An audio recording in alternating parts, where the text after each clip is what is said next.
Hi, so today we're looking at one of my favorite things to do with paper scraps. So when people talk about paper scraps, they usually mean different things depending on what kind of paper crafter they are. For me, I have a big pile of what I call bigger paper scraps, and for me they're just incomplete full sheets, and we're not going to talk about these today. Those for me are sheets that used to be 12 by 12 inches, so 30.5 times 30.5 centimeters, or A4/ US legal size sheets of papers. For me, these are not really scraps of papers. For me, those are really started sheets, but we're not going to talk about these today. What I keep as paper scraps for me is anything that is smaller than maybe a quarter of an A4 size or a quarter of a US legal size, and potentially smaller scraps like these. You can see it's anything that fits really in the palm of my hand, and I sort them roughly by colors. The same way that I sort my started sheets of paper. And then I have the even smaller paper scraps. And this is this. So this is unsorted. This is basically anything left from pieces from other projects, die cutting mostly, you can see here, punching, where I still think that I can do things. So for example, I still have some space to punch something out here. I also, if I just need lips for a cutting die of a paper doll, I just need a tiny piece of red, and that's what it will look like. So the only two things I really need for this project now are my paper scraps and then some kind of good glue. So I like to use this glue. This is Mono Aqua from Tombow. I also use, it's basically the same glue, but just in a different kind of bottle. It's a dispenser that has like a metal point. This is the thing that really allows you to put as little glue as possible, and then prevents your paper from just like becoming wavy from all the humidity in the glue. All right, so the first thing I will do is I will choose a color scheme for my project. So something I haven't actually ever done is gold. So let's look at what we have in gold, and let's see. The idea is to use a bunch of different small pieces, the smallest possible, to really reuse the small bits, but also to use some diversity, right? Because I don't want, it needs to be kind of a patchwork effect, right? So you need to have all kinds of different bits and pieces. And then you need to have enough of them that you're going to cover a big enough surface. So I'm definitely going to use, oops, I dropped it. This is a different shade of gold. This is also a different shade of gold. I lost my little square. That was a different shade. This looks to be a different shade. Ooh, this has a pattern on it. What else do I have in here? There's some silver, because this is a mixed sorting. There you go. Here's my little square, I think. I hesitate usually to use these because this is very easy to reuse on a different project. So I will not use bigger pieces for this purpose unless I really, really have a lot of them. If I have a lot of scraps in one color, then I might do that. But this is not the case here, so I'm not going to. I might also if I want some more diversity, but here, look, I have a little strip of that one. So this is gonna work. Have a bunch of different textures. I mean, this came from a star cutting pattern. All of these, and I think that's actually already more than I will need. I would have liked to have a bit of, no, that's too big for this purpose. Too big to waste, basically. Like these ones are also quite nice, but too big to waste. Do I have any small? Yes. There you go. Have some of that with some of the polka dots on it. And let's stick some more of that stripey. I don't have a lot of shiny cardboard, so I don't want to use this color because this is too copper, too orange. This will stand out, but I can reuse. I have a lot of that shiny paper from a different project. And also what you want to do is avoid having papers that have two different thickness levels. So that packaging that I showed you, like this is really thick compared to the rest. And this also, this came from a chocolate package, a chocolate box. So this would also be too thick, right? So you don't want to have paper that is too thick, considering that some of your other scraps might be actually very, very thin. All right. So I think we have enough scraps for this particular attempt. Let's close the box. Alright, so now we're going to start really with the beginning of the project. So I will usually get rid of some of the tiny bits because it's easier to work if you have straight lines. And basically what you start doing is some kind of patchwork, right? So you just start sticking bits to each other. So here I took this bit, just put a little layer on top, and I will come glue it here. Oops. Then we'll take this bit. So yeah, for example here, I don't want all of this, and I want a straight line here. And here there's a little bit of white on here, so I'm going to cut this off as well and discard it to the actual pile of scrap. And this is what actually will be going to the trash. Here I'm going to come attach this piece here. So what I want to do is put the glue where this piece is coming. There you go. And the idea is to avoid having similar colors touch each other. So here, for example, I'm going to try and have a different pattern. Let's say, so this is the same color, so I don't want this one. Let's try something shiny. So I have here this very light gold here.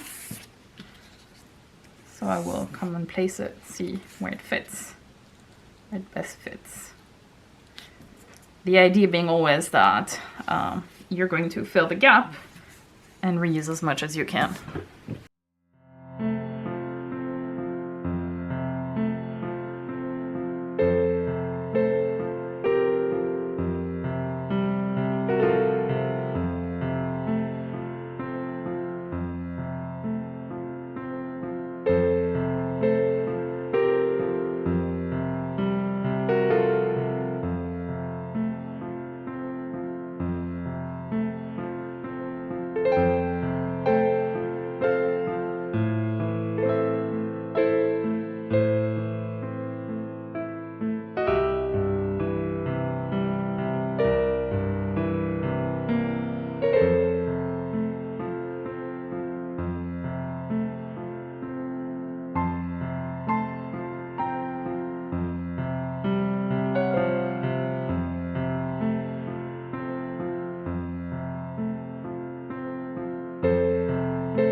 There you go. So basically what I'm left with from all the pieces, you can see, So yeah, I'm deciding to get rid of these ones because they're really, really small.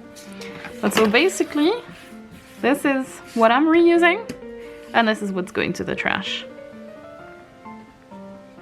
And all of this is going back to the box of scraps.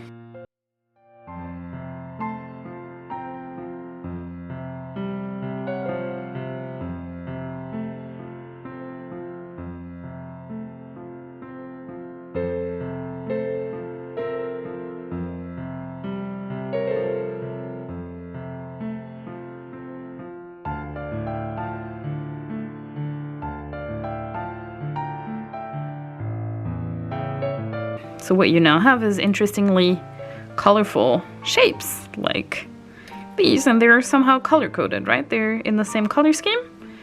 You can turn them around. So for the star, we're going for a shade of gold.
Okay, so the mistake that I made in this particular case is that I created my patchwork on top of a layer of cardstock. And so what I have here is basically a double layer of paper, but it's actually quite thick. And my die is not cutting through. I've already passed it through the machine 3 times. I've been using a shim and I have a high precision cutting plate, and still it will not cut. So I will need to make my cutting sandwich thicker, but what you want to do is basically create your patchwork attaching the pieces to each other and not to a layer of cardstock. If you do want a bottom layer, and sometimes you have old paper that you can just reuse, I would use copy paper, but that tends to wave when it has too much glue on it, or maybe origami paper in a pattern that you don't think you will ever use.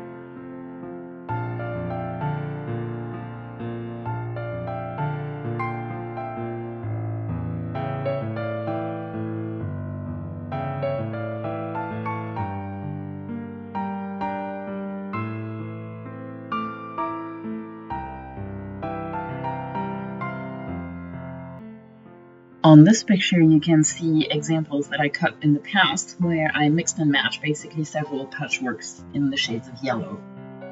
And here you can see lots of cuts I've done in the past, and you see I can mix the colors. And now on this card, you can see how I reused the patchworks of yellow for a Father's Day card. And on this card, you can see how I mixed and matched the colors to kind of create a rainbow effect on this other card.